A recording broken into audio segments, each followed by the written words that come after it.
Hey, what's up? This is Khushbu with another question of quadratic equations. This is question number 6, exercise 4.2, page number 76 from NCERT. It says, a cottage industry produces a certain number of pottery articles in a day. It was observed on a particular day that the cost of production of each article was more than twice the number of articles produced on that day. So, सबसे पहले cottage industry, let's take an example. एक factory है, वहां पर toys बनते हैं. Articles की जगह हम टॉयज का एग्जांपल ले रहे हैं. वहां पर टॉयज बनते हैं. हमें नहीं पता एक दिन में कितने टॉयज बनते हैं, बट हमें ये पता है कि एक टॉय की cost is 3 more than twice the number of articles. 3 more than twice the number of articles. ये एक टॉय की कॉस्ट है. 3 more than मतलब 3 ज्यादा है. किससे? Twice the number of articles. जितने टॉयज बन रहे हैं ना, उनका ट्वाइस से 3 ज्यादा है. तो सबसे पहले हम लेट कर लेते हैं कितने आर्टिकल्स बन रहे हैं, क्योंकि हमें निकालना है नंबर ऑफ आर्टिकल्स कितने बन रहे हैं और एक आर्टिकल का cost. So let the number of articles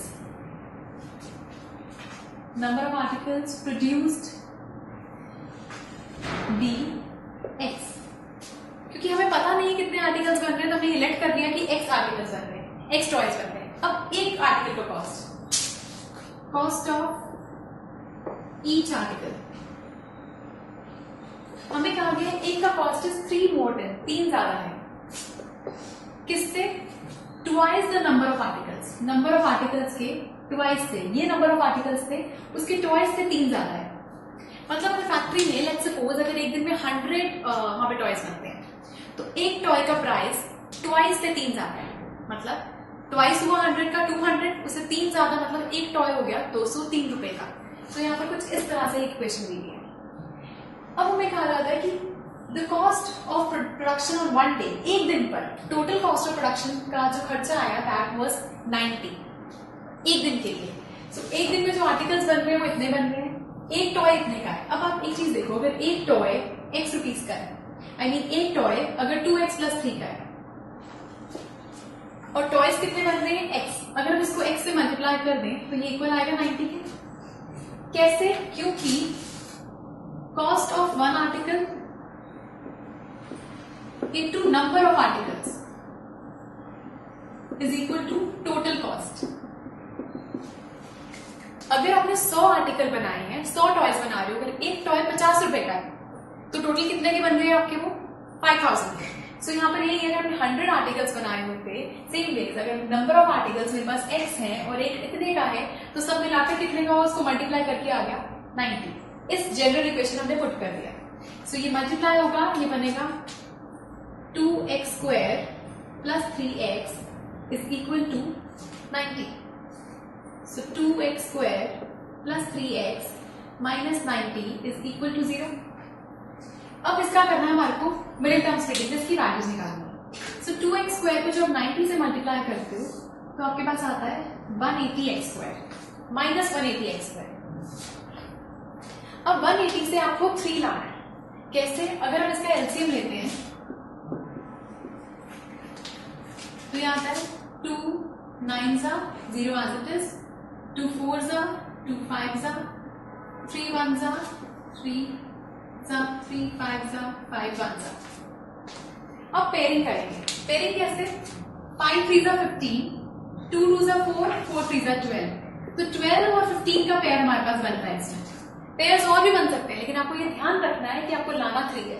तो इन दोनों को माइनस करने पर हमारे पास 3 आएगा. तो उसको हम लिख सकते हैं 2x², बड़े वाला नंबर है 15, तो उसके बाद आएगा positive sign, + 15x - 12x - 90 is equal to 0. अब इन दोनों में से कॉमन, इन दोनों में से कॉमन, इन दोनों में भी कुछ भी कॉमन नहीं निकल पाएगा. सो हम इनको आगे पीछे करके लिख देते हैं. ये बनेगा 2x² - 12x + 15x - 90 is equal to 0. अब इन दोनों में से कॉमन और इन दोनों से कॉमन, यहां से कॉमन है 2x, तो अंदर बचेगा x - 6. यहाँ पे कॉमन है 15, तो अंदर बचा x ± -6 इज इक्वल टू 0. अब ये दोनों ब्रैकेट सेम है, तो ये आ जाएगा x - 6, 2x + 15 is equal to 0. इन दोनों ब्रैकेट्स को आप 0 से इक्वेट करोगे तो आएगा x minus 6 equal to 0, 2x plus 15 is equal to 0. So x equal आ जाएगा 6 के, 2x इक्वल आ जाएगा माइनस 15 के. सो x इक्वल आएगा माइनस 15/2. नेगेटिव नंबर, ये दो आंसर आ रहे हैं, इसको हम कंसिडर नहीं करेंगे बिकॉज x था हमारा नंबर ऑफ आर्टिकल्स. तो कभी भी ऐसा नहीं हो सकता कि लेट्स सपोज मैंने कहा टॉयज 100 टॉयज प्रोड्यूस हुए हैं, क्या हम ये कह सकते हैं कि माइनस 100 टॉयज प्रोड्यूस हुए हैं, माइनस 15/2 टॉयज प्रोड्यूस हुए हैं? नहीं, नंबर ऑफ चीज, ये नंबर ऑफ आर्टिकल्स नेगेटिव में नहीं हो सकता, तो इसको हम कंसिडर नहीं करेंगे. सो नंबर ऑफ आर्टिकल्स को हम लेंगे 6. सो नंबर ऑफ आर्टिकल्स आए हमारे पास 6. फिर हमसे पूछा गया था cost of each article, cost of one article. Question में गिवन थी 2x प्लस 3. सो 2x प्लस 3 के अंदर हम ये वैल्यू पुट कर देंगे. x की जगह पर आएगा 6 प्लस 3. सो 2 6 12 प्लस 3 मतलब 15. इसका मतलब एक दिन में 6 आर्टिकल बनाए और एक आर्टिकल 15 रुपए का. सो 15 इंटू 6 इज 90. तभी उन्होंने कहा था कि टोटल कॉस्ट ऑफ प्रोडक्शन एक दिन पे आ रही है 90. मतलब 6 आर्टिकल बनाए, एक आर्टिकल 15 रुपए का, टोटल कॉस्ट आ रही थी 90. तो इस तरह से अपना आंसर क्रॉस चेक भी कर सकते हो. So this was 6th question from exercise 4.2 of NCERT. If you have any doubt, please do write to us. So नीचे space given है उसमें लिखिए, and to watch the next video for some more questions. Goodbye.